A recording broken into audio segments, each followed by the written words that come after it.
बंधु माने आजिर एही कार्यक्रम को आपण मानक स्वागत। आजिर एही कार्यक्रमटी कुंभ राशि व्यक्ति विशेष मानक पई बहुत गुरुत्वपूर्ण अटे, बहुत ही खास अटे।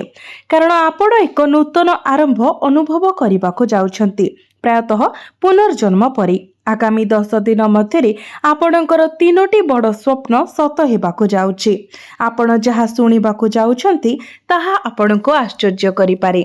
कारण ग्रह मानकर राजा सूर्यंकर गोचर आपणक समग्र जीवन को परिवर्तन करने जाउछि। आपण एपरि जिनिस पाइबाकु जाउछंती जहा आपण केबे स्वप्न रे मध्य भाबी नाहंती। तथापि सतर्कतार एक कथा, राहु लग्न रे एवं केतु सप्तम रे अवस्थित होइथिबारु ब्रह्मांड आपणक ठारू किछि बलिदान दाबी करे। आपणक रास्ता रे आसुथबा जिनिस पाइबा पई आपणको किछि जिनिस छाडिबाकू पड़िबो। तेबे आपणको कोन परित्याग करिबाकू पड़िबो, मैं सब विषय विस्तार भाବରେ वर्णना करिबी। बंधु माने वर्तमान आपण शनि 7.5 तृतीय एवं शेष पर्याय दे गति करुछंती। एही समय आरंभ हेबा परठारु लोक माने आपणको विभिन्न असुविधारे फसाई रखिछंती। आपणको पाठ पढ़ा कथा छाडंतु, आपणको निज परिवारर सदस्य माने मध्य आपणको जटिलतारे फसाई रखिछंती। आपण समर्थन खोजिथिले किंतु प्रायतः विश्वासघात पाइथिले। आपण अन्यमानक उपरे जो आशा रखिथिले ताहा भांगी गला एवं आपण जहाको हृदयरु भल पाउथिले से ही आपणक हृदय भांगी देइथिले। किंतु सब किछि शेष हुए एवं वर्तमान आपणक दुख, शत्रु, ऋण एवं दुर्भाग्यर सेही निरंतर धारा शेष हेबाकु जाउछि। यह निश्चित, कारण 10 दिन मध्य सूर्य आपणकर षष्ठ भावरे एक गुरुत्वपूर्ण परिवहन करुछंती। गुरु पूर्वरु उच्च होई षष्ठ भावरे गोचर करुछंती एवं जेतेबेले सूर्य एवं गुरु एठारे एकत्र हेबे तो यह आपणक जीवन उपरे गभीर शुभ प्रभाव पकाइब, आपणक भाग्य को संपूर्ण परिवर्तन करिबारे साहाय्य करिब। यह व्यतीत शनि मध्य आपणकर द्वितीय भावरे गोचर करुछंती। तथापि मास शेष जेतेबेले आपणक राशिर अधिपति शनि बक्री होइजिबे तो तांकर प्रभाव गुरुत्वपूर्ण हेबो। आपणको किछि जिनिस छाडिबाकू मध्य पड़ी पारे। प्रथमे आमे राहुंको विषय आलोचना करिबा, जे आपणकर लग्न रे गोचर करुछंती।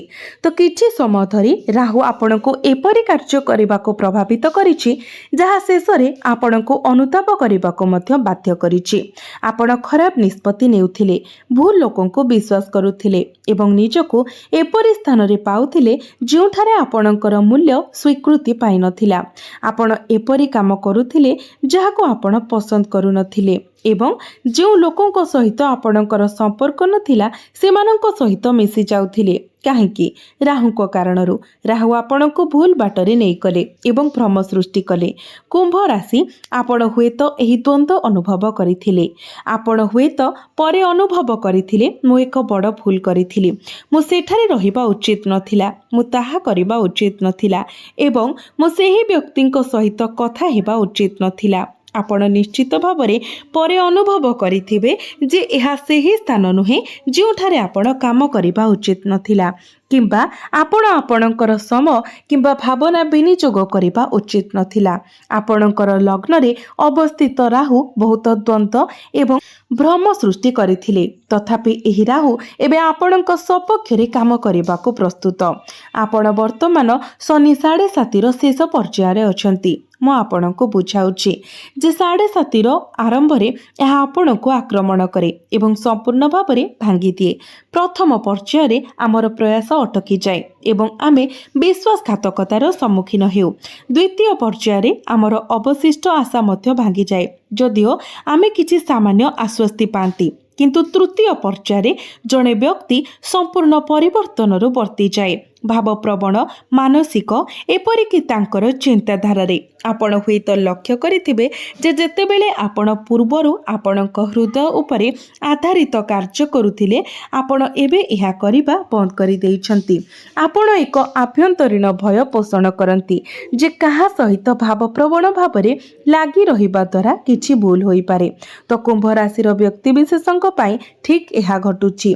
ଏବେ ଆସନ୍ତୁ ଆଗାମୀ 10 ଦିନରେ ଆଶା କରାଯାଉଥିବା ପରିବର୍ତ୍ତନ ଗୁଡ଼ିକ ବିଷୟରେ ଆଲୋଚନା କରିବା। ପ୍ରଥମେ ଏବଂ ସର୍ବୋପରି ଆପଣ ରାହୁଙ୍କ ପ୍ରଭାବକୁ ଶାନ୍ତ କରିବା ପାଇଁ ଭଗବାନ କାଳ ଭୈରବଙ୍କୁ ପୂଜା କରିବା ଉଚିତ। ରାହୁ ଆପଣଙ୍କର ମନ ଉପରେ ପ୍ରାଧାନ୍ୟ ବିସ୍ତାର କରୁଛନ୍ତି, ଅଶାନ୍ତି ସୃଷ୍ଟି କରୁଛନ୍ତି ଏବଂ ମାନସିକ ଶାନ୍ତିକୁ ବାଧା ଦେଉଛନ୍ତି। ଆପଣ ହୁଏତ ନିଜକୁ ଅଧିକ ଚିନ୍ତା କରୁଥିବା ଅନୁଭବ କରୁଛନ୍ତି, ବିଶେଷ କରି ରାତିରେ, ଏବଂ ଏହି ଅଧିକ ଚିନ୍ତା କରିବା ଯୋଗୁଁ ଆପଣ ଡିପ୍ରେସନକୁ ମଧ୍ୟ ଚାଲି ଯାଉଛନ୍ତି ଏବଂ କେତେବେଳେ ଆପଣ ଭୁଲ କାର୍ଯ୍ୟ ମଧ୍ୟ କରିପାରନ୍ତି। ସବୁକିଛି ରାହୁଙ୍କ ପ୍ରଭାବରେ ହୋଇଥାଏ। ତଥାପି ରାହୁ ମଧ୍ୟ ସକାରାତ୍ମକ ହୋଇପାରନ୍ତି। ଏହା ଏକ ନିର୍ଦ୍ଦିଷ୍ଟ ପ୍ରକାରର ଶକ୍ତି ପ୍ରଦାନ କରେ ଯାହା ବ୍ୟବହାର କଲେ ଜଣେ ବ୍ୟକ୍ତିକୁ ମହାନ ସଫଳତା ହାସଲ କରିବାକୁ ଅନୁମତି ଦିଏ। ଏହା କେବେ ହେବ? କାଳ ଭୈରବନାଥଙ୍କୁ ପୂଜା କରନ୍ତୁ, କୁକୁରମାନଙ୍କର ସେବା କରନ୍ତୁ ଏବଂ ନିଶ୍ଚିତ କରନ୍ତୁ ଯେ ଆପଣ ବିଶେଷ ଭାବରେ ବାବା ଭୈରବନାଥଙ୍କୁ ପୂଜା କରୁଛନ୍ତି। ପୂର୍ଣ୍ଣିମା ଦିନ କାଳ ଭୈରବ ମନ୍ଦିରକୁ ଯାଆନ୍ତୁ। ଏହା ବ୍ୟତୀତ ଧ୍ୟାନ ଦେଇ ଶୁଣନ୍ତୁ, ଶନି ବର୍ତ୍ତମାନ ଶେଷ ପର୍ଯ୍ୟାୟରେ ଅଛନ୍ତି ଏବଂ ସେ ଆପଣଙ୍କୁ ଗୁରୁତ୍ୱପୂର୍ଣ୍ଣ ଲାଭ ପ୍ରଦାନ କରିବାକୁ ଯାଉଛନ୍ତି। ତ ଶନି ଯେହେତୁ ଦ୍ୱିତୀୟ ଭାବରେ ଗୋଚର କରୁଛନ୍ତି, ସେ ଆପଣଙ୍କ ଠାରୁ ଶୃଙ୍ଖଳା ମାଗନ୍ତି। ଆପଣଙ୍କର ଜୀବନ ଏବଂ ଆପଣଙ୍କ ପରିବାରରେ ଟିକିଏ ଶୃଙ୍ଖଳା ଆଣନ୍ତୁ, ତାପରେ ସବୁ କିଛି ଠିକ୍ ହୋଇଯିବ।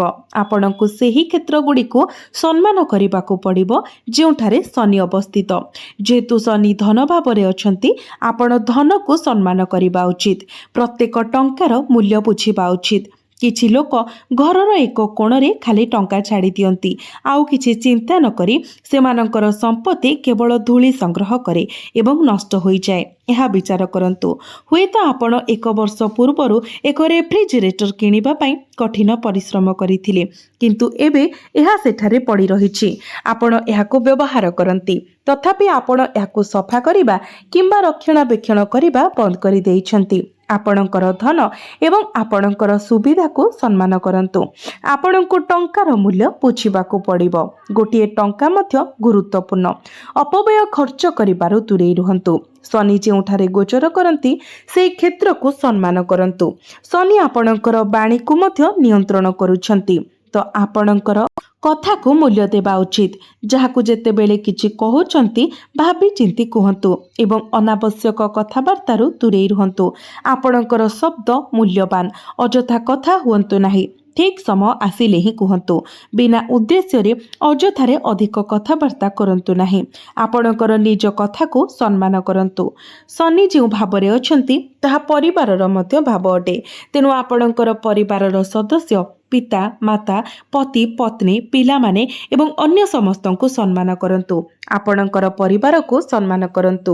ଥରେ ଆପଣ ଏହା କଲେ 7.5ର ଏହି ଶେଷ ପର୍ଯ୍ୟାୟ ଆପଣଙ୍କୁ ଧନ, ଘରୋଇ ସୁଖ ଏବଂ ଶାନ୍ତି ଆଣିଦେବ ଏବଂ ଏହା ସହିତ ଆପଣଙ୍କ ଜୀବନରେ ବର୍ତ୍ତମାନ ଥିବା ଜଟିଳତାକୁ ସମାଧାନ କରିବାରେ ମଧ୍ୟ ସାହାଯ୍ୟ କରିବ।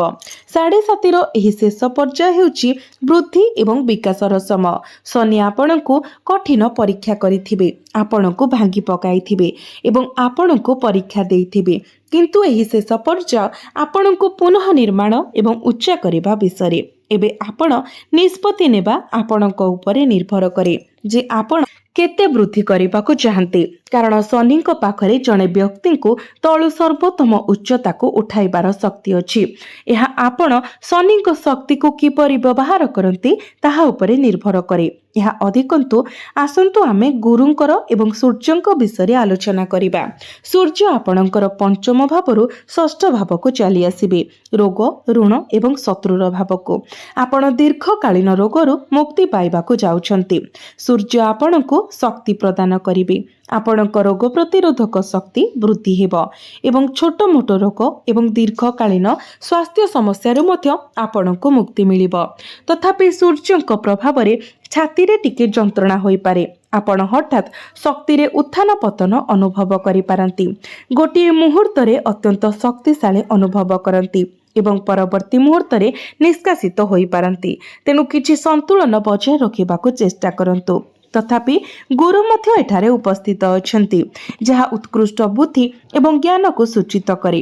ଗୁରୁ ଏବଂ ସୂର୍ଯ୍ୟଙ୍କର ଏହି ମିଶ୍ରଣ ଋଣ, ଆଇନଗତ ବିବାଦ ଏବଂ ବିରୋଧୀଙ୍କ ସହ ଦ୍ୱନ୍ଦ୍ୱ ସମ୍ବନ୍ଧୀୟ ସମସ୍ୟାର ସମାଧାନ ପାଇଁ ଆପଣଙ୍କ ଜ୍ଞାନକୁ ନିର୍ଦ୍ଦେଶ ଦିଏ। ଆପଣଙ୍କ ଜ୍ଞାନ ପ୍ରୟୋଗ କରି ଆପଣ ଏହି ଚ୍ୟାଲେଞ୍ଜ ଗୁଡ଼ିକୁ ସଫଳତାର ସହିତ ଦୂର କରିପାରିବେ।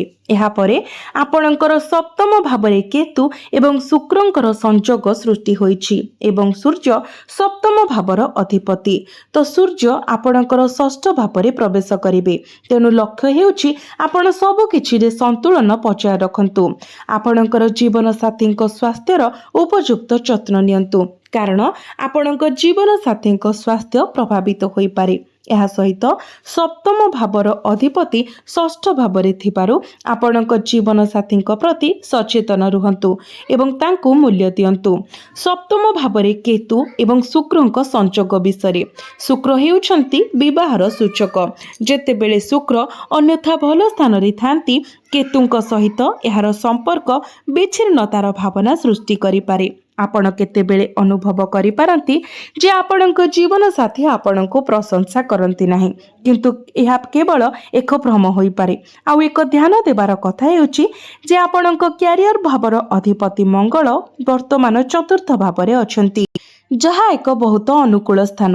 ମଙ୍ଗଳଙ୍କର ଦୃଷ୍ଟି ଆପଣଙ୍କର କ୍ୟାରିୟର ଭାବ ଉପରେ ହିଁ ରହୁଛି, ତ ସେ ଆପଣଙ୍କୁ ଭଲ ସ୍ଥିତିକୁ ଉନ୍ନୀତ କରିବେ।